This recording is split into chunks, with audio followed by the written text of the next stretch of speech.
Welcome to Chillin' 101. We hope this video helps. You start by confirming your laptop model and operating system because drivers and steps differ. Once done, create a restore point or backup keyboard driver settings so you can revert. Connect a USB or pair a Bluetooth keyboard now.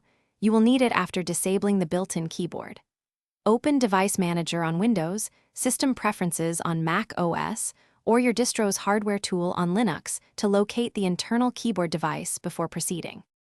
You should disable or remove the internal keyboard driver carefully. This stops the device from sending input.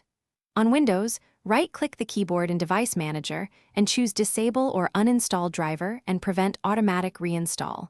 Make sure to uncheck Auto Install if prompted. On Mac OS, use Accessibility Options or a vetted kernel extension blocker. Avoid deleting system files. On Linux, you can blacklist the kernel module or, after changing settings, reboot and test with your external keyboard to confirm the internal keys are inactive.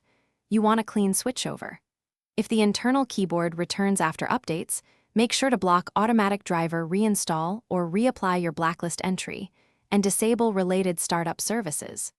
If software fails, you can physically disconnect the ribbon cable. Only do this if you are comfortable opening the chassis and have anti-static precautions. If things go wrong, restore the backup or system restore point to recover quickly.